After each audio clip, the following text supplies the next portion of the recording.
Hello dear students, how are you all? कैसे हैं आप लोग? So finally we are here with the most awaited video, that is JEE mains versus IIT. So बहुत दिन से इसका वेट हो रहा था and since the January attempt is near, तो मैंने सोचा इस पे वीडियो बना करके let me clear everything for you. Fine, so let's straight away start. And first of all, before starting, I want to tell you that whatever information I'm giving here, I'll be trying to just focus the most on mathematics section only, or we can say that I'll talk about mathematics only. Fine. Maybe I can, in the flow, I may speak something about other subjects, but only for mathematics, I'll be meaning it. Fine. So let's begin. Let's begin. Fine. The very first thing is, what is the difference? What is the difference between IAT and JEE Mains? What is the difference between IAT and JEE Mains? See, there are two aspects whenever you look into this discussion of difference. There are two things on which you will judge it. Fine. The very first is, you can say that we can talk about syllabus. The one thing is, we can talk about syllabus. We can talk about syllabus. And the next thing is, we talk about the examination question paper. Question paper. These are the two things we need to think about. Fine. These are the two things which can differentiate these two examinations. Yes, sure. So if you see here, by syllabus, more or less, IAT is not, if I say same, then it is perfectly equivalent to, it is equivalent to, it is equivalent to JEE Mains. Everything is more or less same by syllabus, if you see. Right? Very few things are here and there, but we also used to teach those things in the class only. So whatever the class teaching is, that is more than enough for IIT. But right now we are talking about the examinations only. Fine. So the syllabus is completely, or we can say, 95 to 96% same. Fine. Today in this year there has been some changes, but again, for the mathematics section, more or less it is still same. But for other subjects, chemistry and all, it has changed. But for maths, it is still same because some of the topics have been removed. Fine. So the thing is that the question syllabus is same. So how is the question paper different? Why is the question paper different? In fact, the most important question is, why is the question paper different? See, whenever a question paper has been made, है ना, सो बहुत सारी चीज़ों को सोच के बनता है question paper. Question paper is made after like keeping in mind lots and lots of things. जैसे मैं एक एग्जाम की बात करूं, जैसे let me talk about IIT. इसमें भी चार सब्जेक्ट होते हैं, इसमें चार होते हैं, और मेंस में तीन होते हैं. तो when we say about mains, अगर आप मेंस का पैटर्न देखो आफ्टर 2020 ऑनवर्ड्स, 2020, 2021, 2 एंड 3, इन 4 साल का पैटर्न देखो, तो they have change the pattern completely that they used to ask before 2020. अब वो क्या करते हैं, they try to make the paper in the format such that maths वो सबसे ज्यादा लेंदी रखते हैं फर्स्ट ऑफ ऑल. और जो ट्रिकीनेस वाली बात भी होती है, जिसको हम कहते हैं something tricky which force you to apply your brain, that type और those questions are also given in the mathematics section only.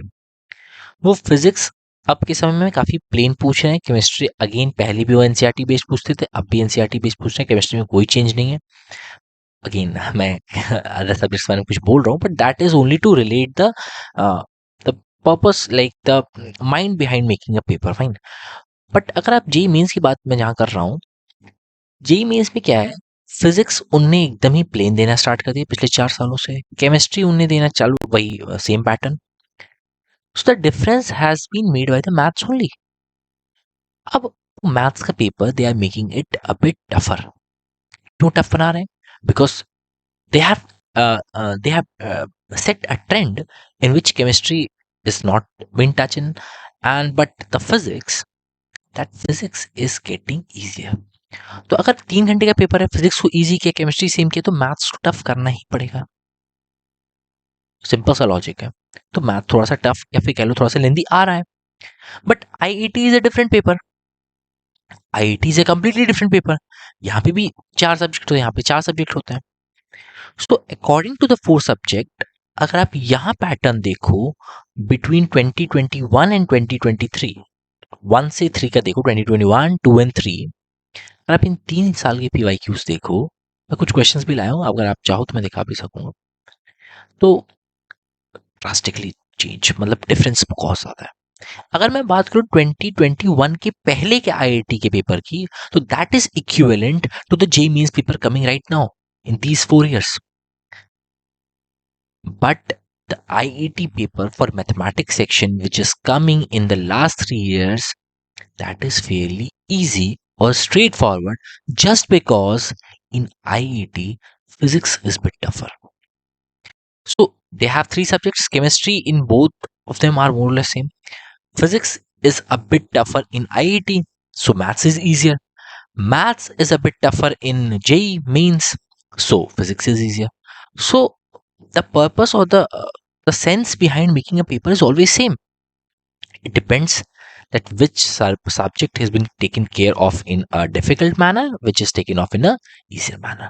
So this is the difference in the question paper. If I say that in the question paper, the J means level questions are IET. If I talk about them, then these are a bit lengthy, not very conceptual.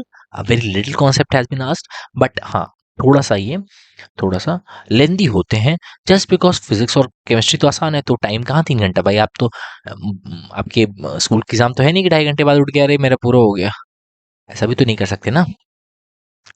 तो IET में क्या आता है, a bit straight forward, straight forward. तो बस यही difference है।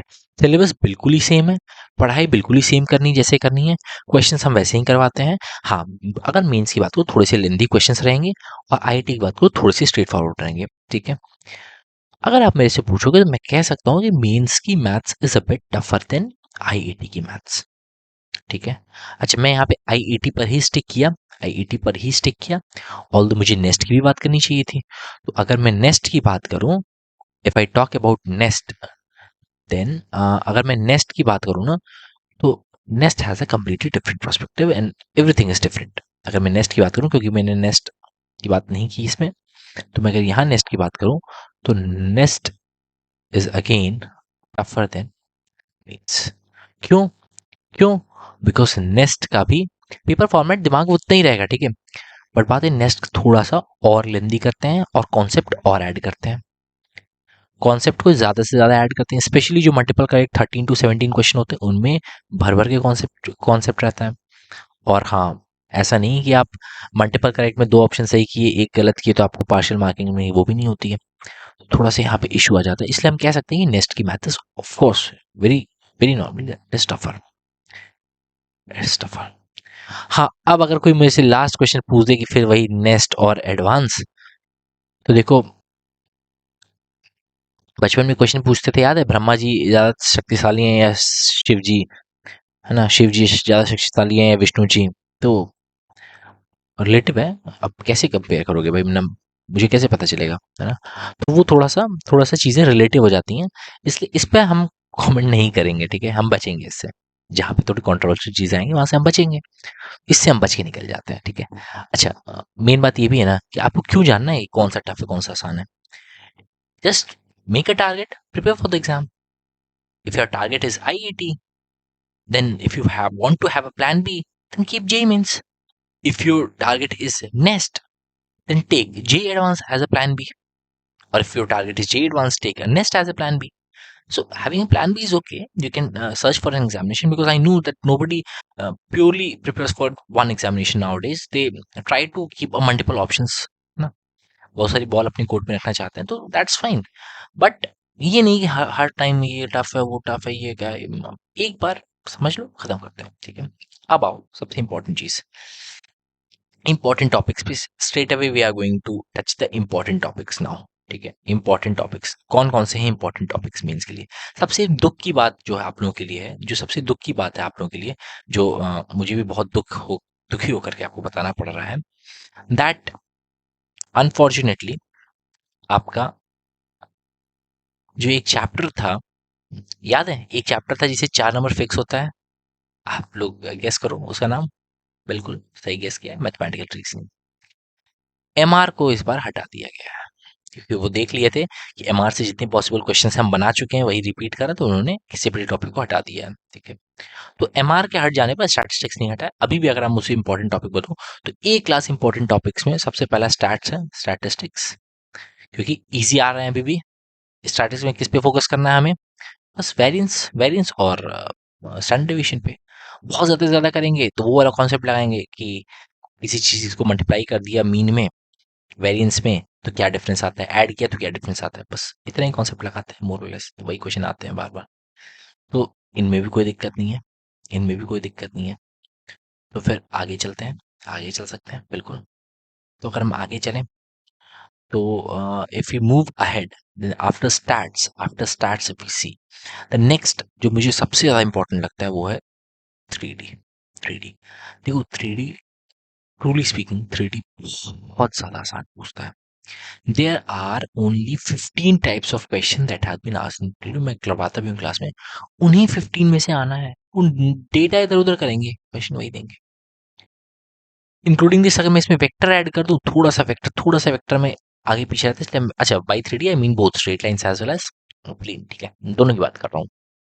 ठीक है, अब इन दोनों की बात अगर मुझसे कोई पूछे, देखो मैं अभी उन टॉपिक्स का नाम बता रहा हूँ जो फेयरली बहुत ही आसान है, बहुत आसानी से कवर करते हुए चले जाते हैं। तो ये इंपॉर्टेंट है इन द सेंस ये नहीं कि इनके अलावा कुछ इंपॉर्टेंट नहीं है, इनके अलावा नहीं कवर करना है, ये तो जरूर ही कवर करना है। ठीक है, इसके बाद आपका सबसे फेवरेट टॉपिक है, देखो straight line, easy, Fairlie easy, बिल्कुल फिक्स रहते हैं क्वेश्चंस। सर्कल, इनको मैं चाहता तो कोनिक्स में रखा या कोऑर्डिनेट ज्योमेट्री सीधा लिख देता, अलग अलग देता हूँ। ठीक है, कोनिक सेक्शन, कोनिक सेक्शन बहुत इंपॉर्टेंट है। Conic section is like you know अमृत है वो आपके लिए समय। 2 से 3 क्वेश्चन कोनिक सेक्शन से आ रहे हैं, एक क्वेश्चन आपका सर्कल से आ जाता है, सर्कल स्ट्रेट लाइन में से अल्टरनेट पेपर चलता रहता है। बट मान के चलो सर्कल्स और कोनिक सेक्शन से 3 से 4 क्वेश्चन आने वाले हैं, 3 से 4, 4 आते हैं। डोंट मतलब सरप्राइज मत हो, डोंट गेट सो सरप्राइज, 4 आ सकते हैं, 5 भी आ सकते हैं, पर 3 कभी कभी, मतलब 3 की भी पॉसिबिलिटी कम है, 4 या 5 ही रहते हैं। स्टैटिस्टिक्स एक क्वेश्चन रहेगा फिक्स, 4 1 5 क्वेश्चन। 3D एक क्वेश्चन रहेगा, 6 question. In the total number of questions coming, 6 questions are predicted. ये आने ही आना है, पर इनको करना भी आसान है।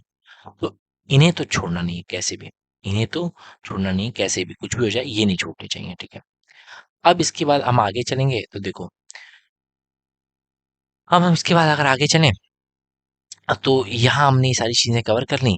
अब देखो, फिर वही, अब यही है जो हमारा मेजर क्रक्स है। अब इसके बाद मैं कहूंगा, अगर अगर मैं घुसा ना, तो देखो आपका एक एक क्वेश्चन जो है ना वो डिफरेंशियल, अरे एक चैप्टर है differential equation, differential equation, wow, मतलब ए ग्रेड टॉपिक। क्यों, differential equation fix number of है ना, अभी तो आप लोगों को पूरा आगे कुछ है नहीं, बस 3 ही 4 डिफरेंशियल इक्वेशन है, 4 ही है। घुमा फिरा के बहुत ज्यादा टफ करेगा क्वेश्चन, तो आपको किस में ले जाएगा, एग्जैक्ट डिफरेंशियल में ले जाएगा। आपको पता है एग्जैक्ट डिफरेंशियल के चारों पांचों फॉर्म सब पता है आपको, कोई दिक्कत नहीं है आपको डिफरेंशियल इक्वेशन। इसके बाद एक और टॉपिक है एरिया। तो एरिया सब बच्चों को आता है, अगर वो बस इतना समझ जाए कि एरिया और एल्जेब्रिक एरिया में क्या डिफरेंस होता है। एरिया कभी पॉजिटिव हो सकती है, कभी नेगेटिव हो सकती है। And the second thing is उनको ग्राफ बनाना है, ग्राफ बनाना इज मस्ट, ग्राफ बनाना आना चाहिए, वरना कुछ नहीं कर पाओगे। ये 2 चीजें आती हैं, डेफिनेटली इंग्लिश आता है, कर ले जाओगे। इतनी टॉपिक्स में से मैं बताऊं आपको 7 8 क्वेश्चन हो गए आपके फिक्स है, ये फिक्स है, इनको नहीं छोड़ के जाना है, बिल्कुल भी नहीं। इतने कर लो, टाटा बाय बाय करके पेपर को, भाई 10 क्वेश्चन कर लिए कम से कम। मतलब मैथ्स में I am telling you, if I able to solve 11 to 12 questions in maths correct, then in JEE mains attempt you are going to score around 97 to 98 percentile in JEE maths. In math section you are going to score 97 percentile if you are able to solve according to the level of paper that is coming, right? So this is very important. Fine. Rest all the important or differential calculus and everything is important. Leave it. One thing if I want to add, then properties of adjoint I would add in that chapter, and plus simultaneous equations, if you remember those equations part, equation solving, where you use Crowd's rule, rank method, whatever you do for solving those questions. These two are from M&D, matrices and determinants. These two are very important. These all comprises of around 12 questions. Be prepared with all of these topics, and rest, you have to prepare everything. Important topics. Oh, I'm sorry. Important topics for okay, fine. This is the next slide. Leave it. Important topics for IAT. Now it's done for IAT. IET में कौन कौन से ऐसे important topics हैं which we must look after at, ठीक है? किसके लिए हमें देखना चाहिए? बहुत सारे इंपॉर्टेंट टॉपिक्स हैं वैसे तो, पर कुछ हैं जो रियली बहुत ज्यादा इंपॉर्टेंट है।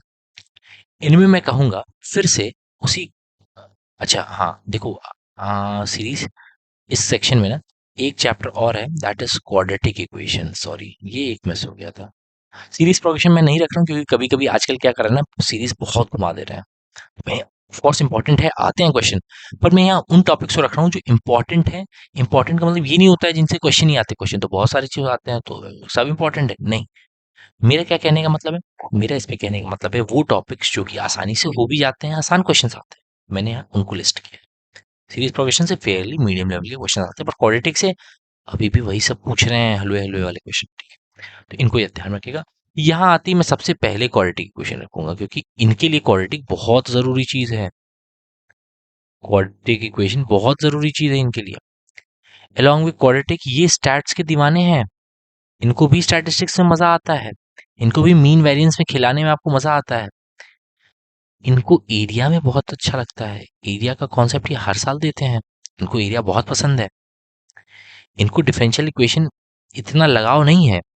जब इनको गुस्सा आता है ना आईआईटी वालों को, तो कभी कभी 21 के बाद से नहीं रिपीट हुआ, पर उससे पहले कभी कभी ये लोग सेकंड ऑर्डर भी चले जाते हैं। फर्स्ट ही ऑर्डर पढ़ते हैं, ये सेकंड ऑर्डर कभी कभी चले गए हैं एक आध बार, पर अब नहीं आता, अब तो स्टैंडर्ड पेपर बनता है। तो डिफरेंशियल से इनको इतना प्यार तो नहीं है, पर हाँ स्ट्रेट लाइन और सर्कल से तो सबको प्यार होगा। क्यों? क्योंकि कोई भी बनाए इसका कितना टफ क्वेश्चन कर लोगे यार, हर एक क्वेश्चन को करने के दो तीन तरीके होते हैं, कहीं ना कहीं से आप कर ही लोगे। और अगर ये लिख लिया हो तो भाई कोनिक लिख ही दो। कोनिक में specially parabola is very important here, very important, parabola is very very important, ठीक है? इसके बाद सीरीज प्रोग्रेशन इनके लिए रख सकते हो आप, इनके लिए बहुत बड़ी चीज नहीं है सीरीज एंड प्रोग्रेशन, ठीक है?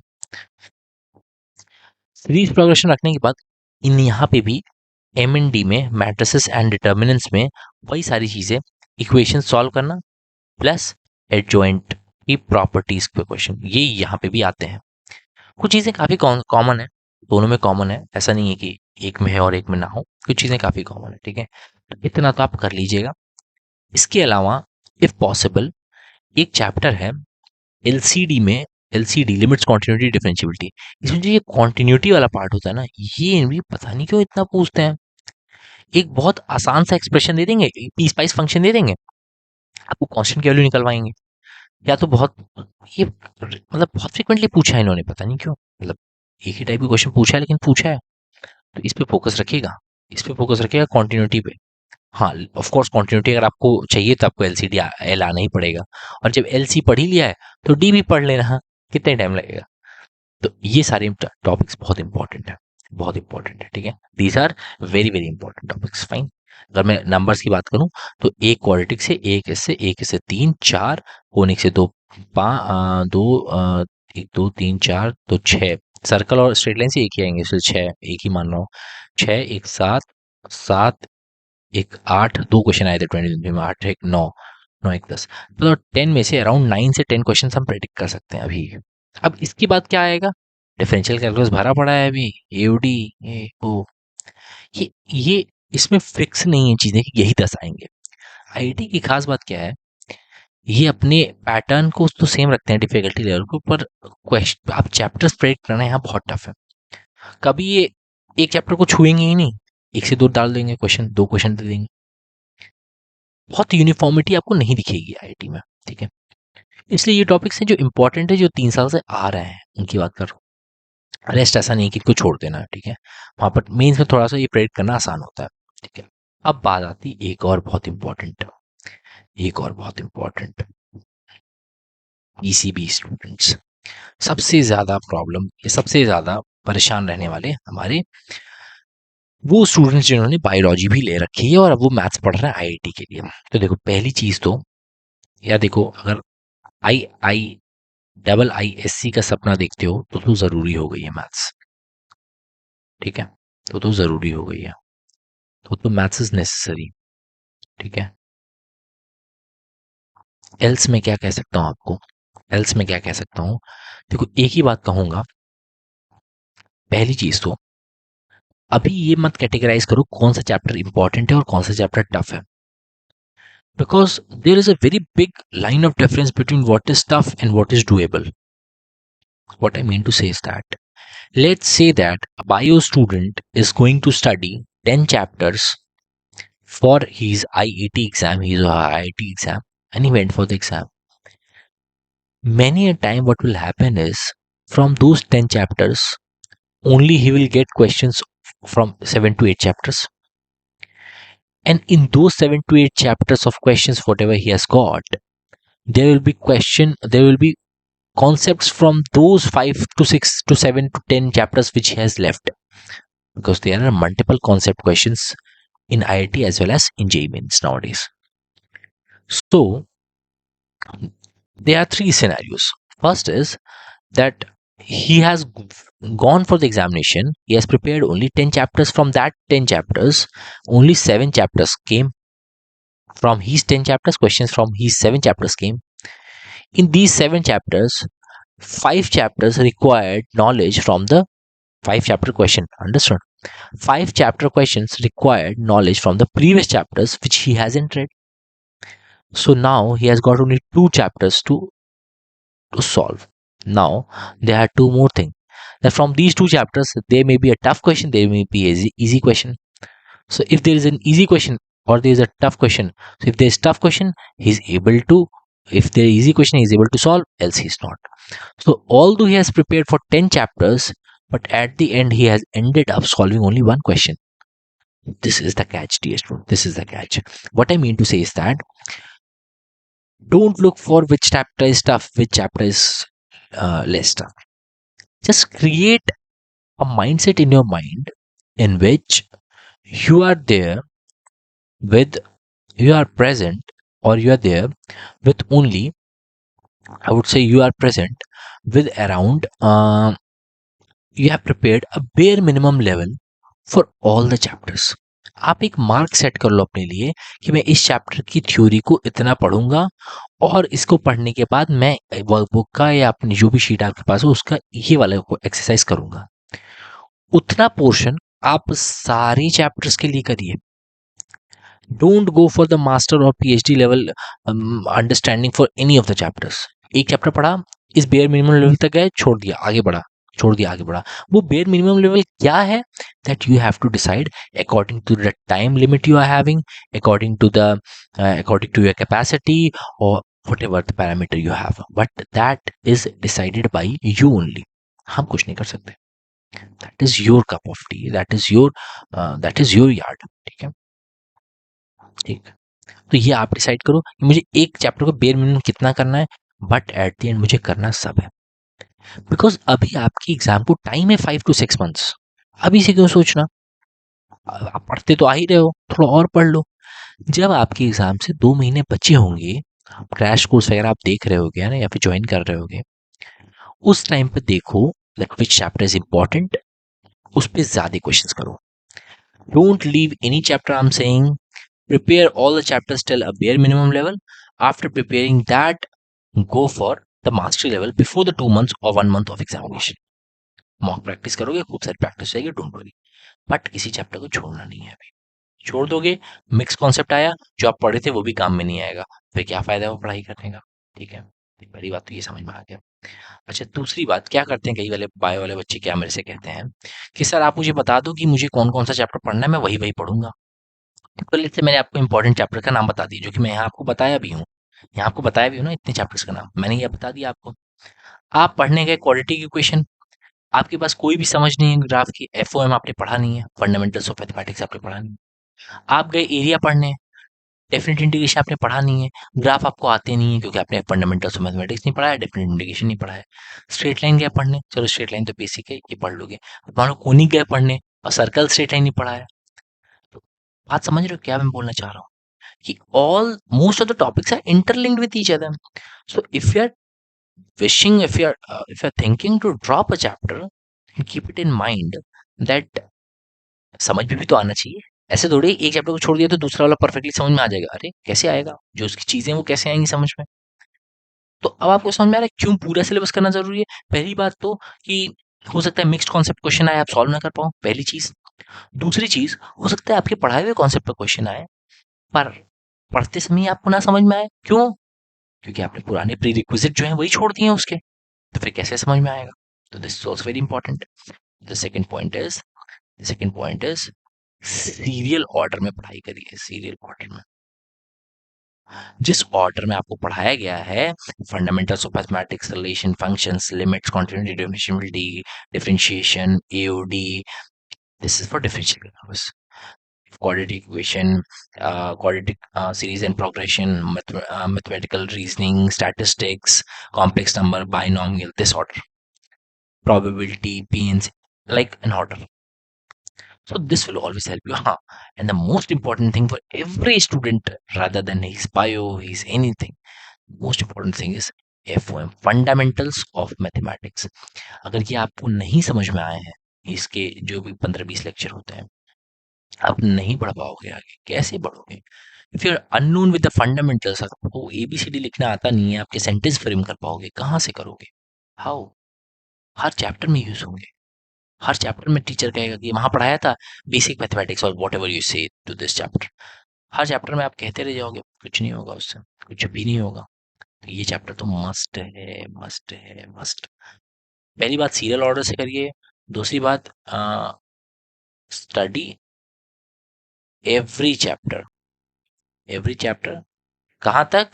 एक बेयर मिनिमम लेवल तक। हाँ, अब एक चीज हो सकती है कि अगर आप थोड़ा हरी में हो, आपको लग रहा है टाइम कम है आपके पास, तो आप ये बेयर मिनिमम लेवल को वेरिएबल कर दो।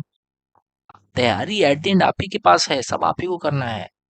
आप क्या करो, जो चैप्टर मैंने इंपॉर्टेंट बताया है उसको आप पूरे अच्छे से पढ़ो, एक बेयर मिनिमम लेवल अच्छा सेट करो। जो चैप्टर मैंने कहा है कि इंपॉर्टेंट नहीं है पर इसके प्री रिक्विजिट है, उसका बेयर मिनिमम लेवल थोड़ा घटा दो। जो चैप्टर मैंने कहा है ना इसका यूज है ना ये आता है, ये सबसे कम, उसका बेयर मिनिमम लेवल और घटा दो। मतलब उस चैप्टर की सिर्फ थ्योरी पढ़ूंगी या पढ़ूंगा, जिस चैप्टर का प्री रिक्विजिट है उस चैप्टर के बेसिक क्वेश्चन सब्जेक्टिव वगैरह सॉल्व कर लूंगा। जो चैप्टर इंपॉर्टेंट है और आता भी है उसके पीवाईक्यूज एट द एंड आप सबकी सॉल्व करोगे, पर उसी टाइम आप उसके पीवाईक्यूज भी सॉल्व कर लोगे, उसके मल्टीपल चॉइस भी सॉल्व करोगे, उसके सब्जेक्टिव भी सॉल्व करोगे। तो देखा आपकी तैयारी होल सोल कितने अच्छी तरीके से हो गई। इंपॉर्टेंट को आपने ध्यान दिया, प्री रिक्विजिट वाले को थोड़ा कम, जो सबसे कम आते प्री रिक्विजिट भी नहीं उनको और कम। तो ये होता है तैयारी करने का तरीका। With this you will be able to efficiently prepare. ठीक है, तो कुछ बातें जो लास्ट में मैं बताऊंगा आप लोगों को। बाकी और अगर मैं बातें जितनी बताया हूँ, बहुत सारी तो मैंने लिखा नहीं है, पर हाँ सीरियल ऑर्डर में पढ़ना है, स्टडी एवरी चैप्टर। और दूसरी बात है कि कंसिस्टेंसी आप लोग बनाए रखें। हाँ, एक और चीज़ है कि जैसे मान लो आपके पास 4 सब्जेक्ट्स हैं पढ़ने के लिए ना, आप एक दिन में अगर मैनेज नहीं कर पा रहे हो, तो लेक्चर सबके देख लो, बट इफ पॉसिबल 3 सब्जेक्ट्स पढ़ लो एक दिन में।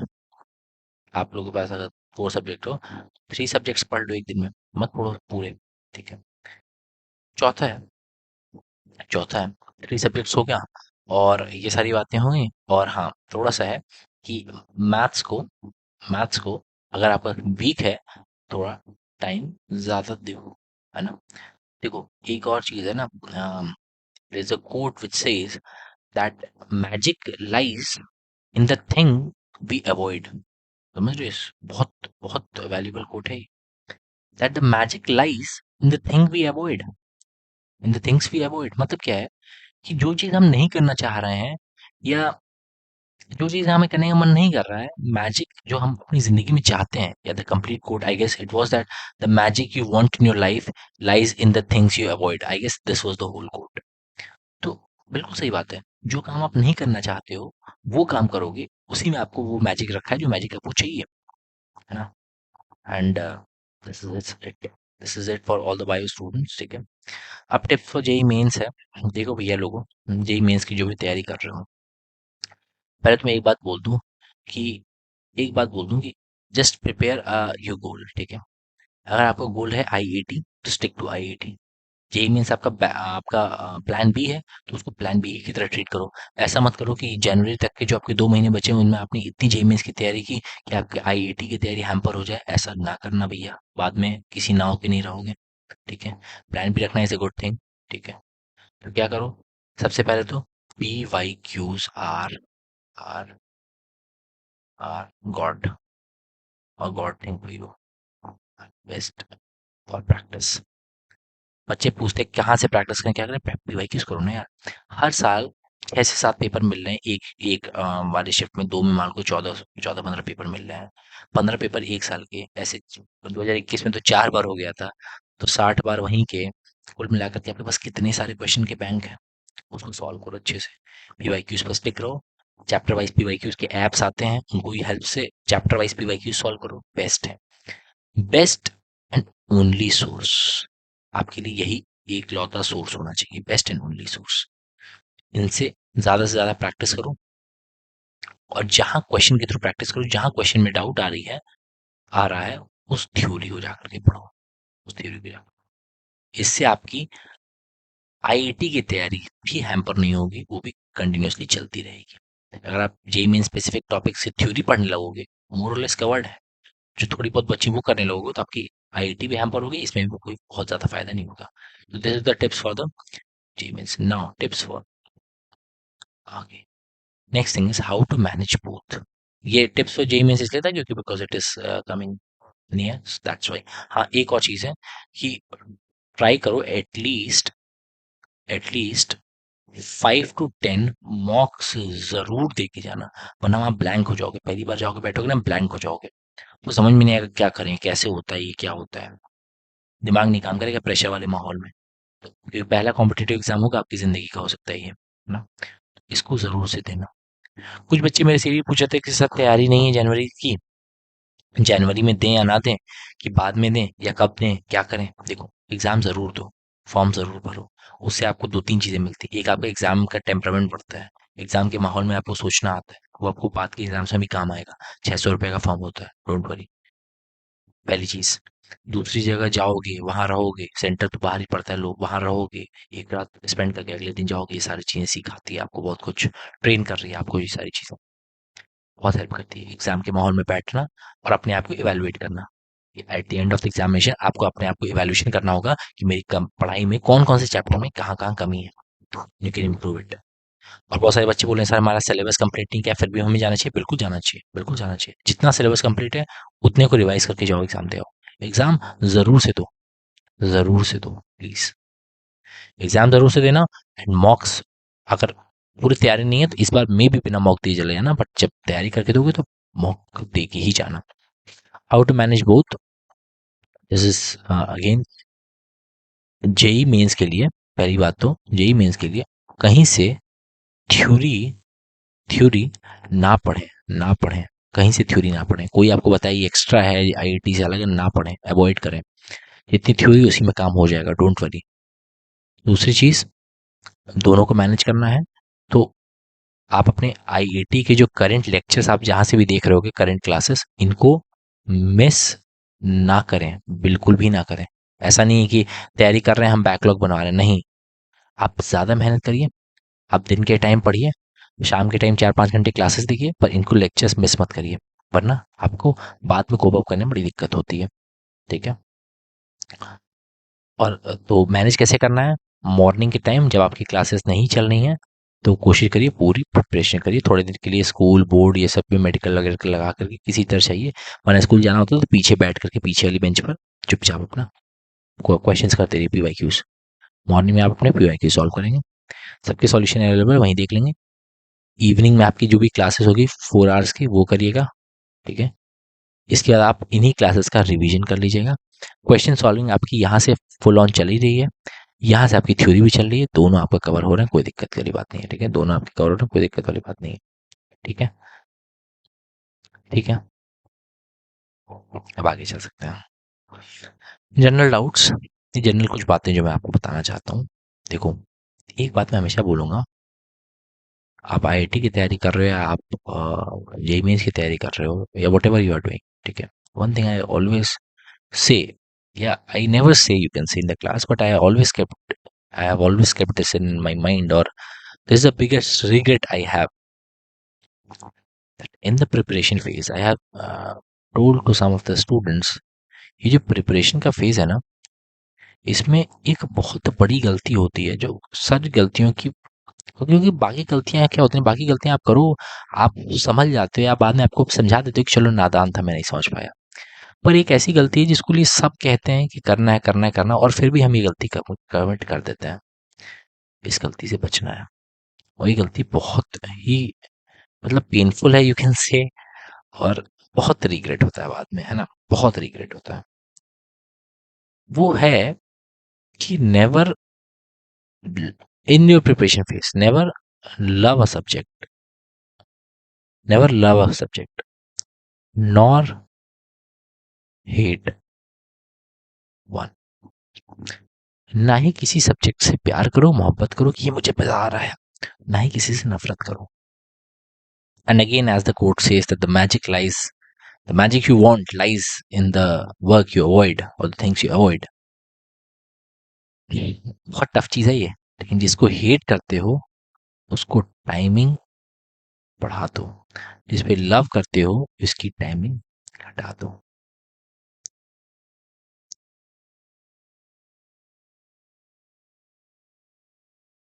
बहुत ज़्यादा इम्पोर्टेंट है आपके लिए, वरना दिस इज बहुत सारा रिग्रेट। बिकॉज ये जो फेज होता है ना आपके एंट्रेंस एग्जामिनेशंस का, एक कोटा फैक्ट्री में डायलॉग था ना कि बच्चों के मन में अगले 4 साल तक रहती हैं चीज़ें, मलाल, सब कुछ दिमाग में रहता है, आप कितनी भी अच्छे मतलब आप कितनी भी अच्छी इंजॉयबल लाइफ जी रहे हो, कितनी भी इंजॉयबल लाइफ आप जी रहे हो, आपको लग रहा है आप बहुत इंजॉय कर रहे हो अपनी लाइफ में, बट द ट्रुथ इज, क्योंकि मैंने बहुत इंजॉय की अपनी college life, but the truth is that if you're not in your dream college, Eiser, Nizer, NIT, IITs, there's always something in your mind, something pinching always that yes, you weren't able to do that, and that is something, it is always in your mind, and that stays till you get the job. जब तक आप एक अच्छी job या फिर एक settled life नहीं पा लेते हो तब तक वो आपके दिमाग में रहता है, और ये उसका सबसे बड़ा दुश्मन है, क्योंकि बाकी दुश्मन जो है ना आप उसके ऊपर कोप अप करना थोड़ा आसान मुझे लगता है, मतलब मेरे को भी बहुत सारी दिक्कतें आई थी, but I somehow managed to deal with everything, but ये जो थी ना, ये बड़ी घातक है। मैं बताता हूँ मेरे साथ क्या हुआ था, ये जो लव वाला एंगल है ना, इसमें मैंने मैथ्स को रख दिया था, और ये हेट वाला एंगल है ना, इसमें मैंने केमिस्ट्री को रख दिया था, ठीक है। And then what happened is that I used to study maths more and more. I have once in my life I have done integration. Just this was my like कहते हैं सनक थी मैथ्स के लिए कि मैंने I did integration for 10 hours. 10 hours मैंने सिर्फ इंटीग्रेशन किया है, खाता खाया भी मैं इंटीग्रेशन करते हुए हूँ। इतनी ज़्यादा मुझे सनक थी इस चीज़ की, है ना, बहुत ज़्यादा, बहुत ज़्यादा। I can't tell you in words those thing. But फिर क्या होता है, बट फिर क्या होता है ना, फिर क्या होता है देखो फिर क्या होता है कि बेसिकली इससे बहुत घाटे होते हैं। जैसे मैं बताता हूँ मैं क्या हुआ था, कि जैसे स्टार्टिंग में मैंने केमिस्ट्री मुझे पसंद नहीं है, मैं उससे एस्केप कर रहा था, ये अपने मन को कह कि मुझे तो मैथ्स पसंद है तो मैं मैथ्स पढ़ लेता हूँ, इससे मेरा पढ़ना भी हो जाएगा, मुझे रिग्रेट भी नहीं होगा मैंने नहीं पढ़ा है, और मेरा काम भी हो जाएगा। बट ऐसा नहीं होता है, एग्जाम में आपको तीनों दिन होते हैं। तो शुरू में मैंने ये इग्नोर करते करते करते करते मैं अपने दिसंबर वगैरह आ गया मेरा, अब मुझे लगा यार तो टाइम बहुत कम बचा है, अब केमिस्ट्री पढ़ूंगा, और आपका दिमाग हमेशा आपको बेवकूफ़ बनाता है, उससे आपको बचना है। या आपको कह लो दिल बेवकूफ़ बनाता है, व्हाटएवर यू से। वो मेरा दिल क्या कहने लगा, यार देखो तुम्हारी मैथ्स तो अच्छी है, ठीक है, तो तुम एक काम करो, तुम अपने मैथ्स में तुम अपने मैथ्स में क्यों ना 20 क्वेश्चन सॉल्व कर देना। 25 आते थे, 30 आते थे, उनमें 25 सॉल्व करने होते थे। और मुझे याद नहीं एग्जैक्टली, शायद 30 आते थे। अब का मुझे फॉर्मेट अब का याद आ रहा है। 30 क्वेश्चंस होते थे ना, 30 इंटू 4 120 ठीक है। तो क्या होता था कि भैया देखो तुम 20 क्वेश्चन इसमें सॉल्व कर देना, 20 क्वेश्चन तुम फिजिक्स 15 क्वेश्चन तुम फिजिक्स में सॉल्व करना, क्योंकि फिजिक्स भी मुझे पसंद आ रही थी बहुत। लेकिन जो सनक थी तो मैथ्स के लिए थी, पर फिजिक्स भी पसंद आ रही थी। तो अगर तुमने यहाँ 20 सॉल्व कर दिए और यहाँ 15 सॉल्व कर दिए, तो तुम 20 into 4 80 plus 50 into 4 60 equal to 140, you are into NIT। अच्छे NIT में हो, है ना, आप अच्छे NIT में हो, आपका हो गया है, आप निकल जाओ, खुश हो जाओ, ठीक है। आप खुश हो गए। अब आपके लिए दिक्कत शुरू होती है यहाँ से आपके लिए दिक्कत शुरू होती है, क्योंकि इन 20 कभी कभी बनेंगे, कभी कभी नहीं बनेंगे। तो इन 20 में मेरे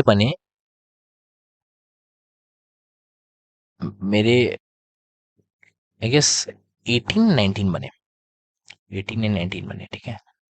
so with the help of this मैंने मैथ्स में पा लिया 99.3 परसेंटाइल, है ना, एज आई रिमेम्बर परसेंटाइल। इसमें भी अच्छे बन गए थे, इसमें तो 15 16 ही क्वेश्चन सॉल्व किए थे, पर अच्छे बन गए। 98 point something something I guess 2 था, इतना ही था। And when it came to chemistry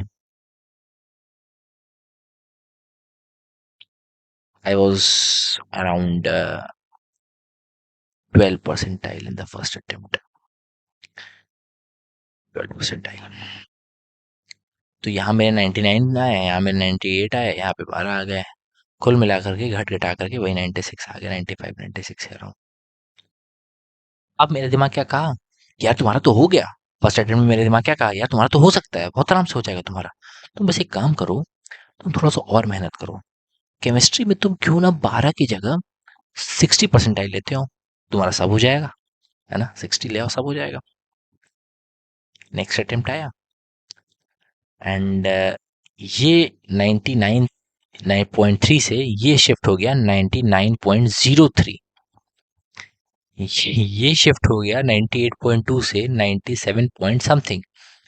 and you know what, this has increased as well, but ये 12 से 15 हो गया, 12 से 15 हो गया। क्या हुआ उसका, क्या हुआ उसका, कुछ नहीं हुआ, उतना ही था, उससे कम ही था थोड़ा। तो यही होता है when you love a subject और यू हेट अ सब्जेक्ट। इससे होता क्या है ना, हो सकता है आप उतना लव ना भी कर रहे हो, but your mind just grabs a way to let you get out through that painful thing, or to that thing which you're avoiding, in which the magic is lying. So dear students, this was my story, and this is the general thing which I wanted to share with you all, that always study. In the IET, it depends upon your dream, of course. In JEE means I have told you, in IET it depends upon your dream. If you want to leave, just do some questions from the subjects which you are leaving, go for it. With this, I would like to conclude. I would like to conclude everything. Thank you so much, dear students. If you have listened to me for around 43 minutes now, thank you so much. I think guess I have covered all your doubts in this single video. Whatever I was getting throughout like last 1 month through the Telegram, I was not able to address them. Finally, I've addressed them. I hope so. I cleared all of them. Thank you so much, dear students. Thank you so much. Bye bye. We'll meet soon. Keep studying, keep working hard. All the best for your JEE Main 2024. Bye bye.